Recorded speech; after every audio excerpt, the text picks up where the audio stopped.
Preface.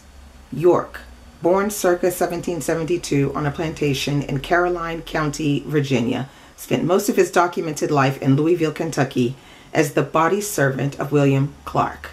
He accompanied Clark on the Lewis and Clark expedition, the Corps of Discovery created by President Thomas Jefferson in 1803 to explore the West and to search for a water route to the Pacific Ocean. After the Louisiana Purchase, which more than doubled the size of the United States, they traveled approximately 8,000 miles in almost 3 years, returning to St. Louis on September 23, 1806, and Louisville 2 months later on November 5th, after having long been given up for dead. Both Lewis and Clark kept journals documenting the details of the adventure. Sacagawaya's contribution have emerged from beneath the broad shadows of Lewis and Clark's in recent years, but York's place has been noticeably absent from the tremendous body of literature surrounding the expedition.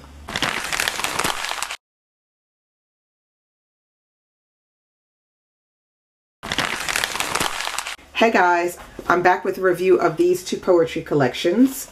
The first one is called Buffalo Dance, The Journey of York, which you heard the preface from, and the second one is called When Winter Come, The Ascension of York, and these are by Frank X. Walker. Alright, now I was encouraged to pick this up by one of my faithful subscribers who's been with me since the very beginning, and that is Joseph.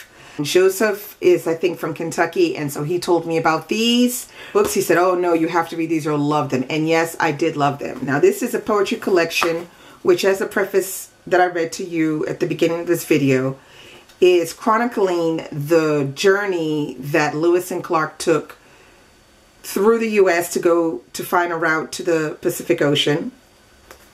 And on this journey was a black slave, and his name was York. And he is literally not mentioned at all in any of the records of this journey. So the first book, this one, the Journey of York, basically talks about that journey that York and Lewis and Clark and their team make to try to find a route to the ocean. And on this journey, York his eyes are open to the world. Before, he was a slave living on a plantation, doing plantation work, and that was it. So his life was very reduced. And him going on the journey in this one really opens his eyes to everything. And what's really good about this is that when you're reading it, you get a very good sense of man's conflict with nature, but also man's love of nature. And York, he almost is in symbiosis with the nature. And as he goes along this journey, he grows as a man, as a free man. He's growing as the trip goes on as a free man. So as you're reading along, what you have is you have a series of poems. And you also, okay, they were nice enough to put a map in the beginning so that you can see the route that they actually took. And it is quite the journey. But basically, you have these poems that are written like this. So you have the title written old-fashioned script. You have it again in regular type. And this is a poem. And in the poem, you're given lots of information about what is going on during this journey. Yes, you can imagine what's going on in this journey. Lots of, you know, conquering of the Indian, having sex with the Indian women, drinking too much booze, getting lost, getting sick, dying, the whole thing. But it's very interesting to read because in this one, it's mostly from York's point of view of this one. But then this is the second part, and it's called When Winter Come, The Ascension of York. And this is really where we see them coming back from this journey. But not only that, is York coming back and him coming back with the chest puffed up. I mean, why not? He did all of that, work going, on this journey with Lewis and Clark.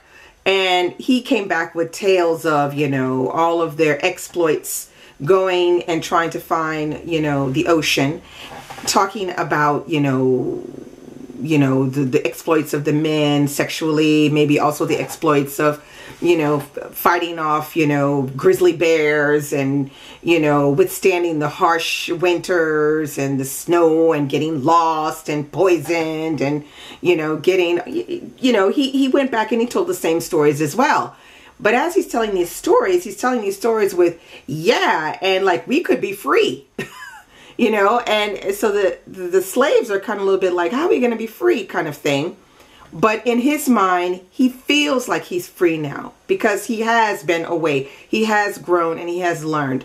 I think he's like approximately 33 years old when he goes off on this journey, because York and Clark, I think, are born in the same year. Because at the end of this particular collection, they have a timeline here in the back so that you can see how, you know, how everything went in time-wise. And it says that Clark was born in 1770 and York was born in 1772. So there was, you know, 32 and 34, something like that. And York was 34.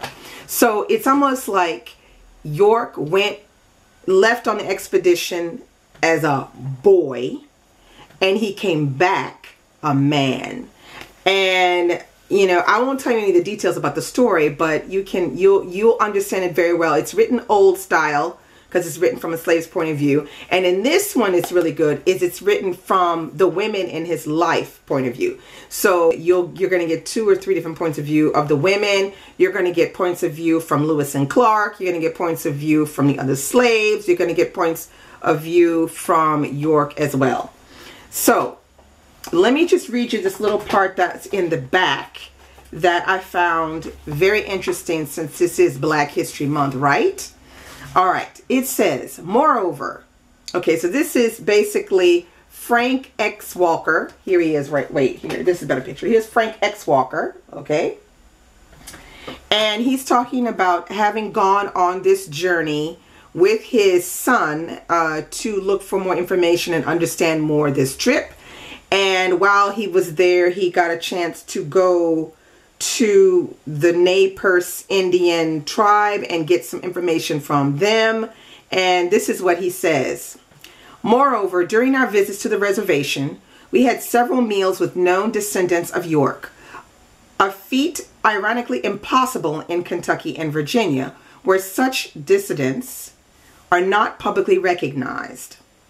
The legacy of devaluing the families and the marriages of enslaved individuals like York continues today. His slave wife's name, for example, is still absent from our history books, along with all references to any children they might have borne together. Okay? So this is probably because of the fact that there are records, or there's knowledge of the fact that Lewis and Clark had, you know, children with Indian women. And I guess they didn't want that to be known. They didn't feel like that was something that should be gone. So they just erased it from history. Okay. So there you have it. A really fantastic read. These were the first 2 books that I read in February. And I have to say 5 stars. Really, really good. Very interesting. Very well written. And a lot of food for thought. So that's all I have for you today.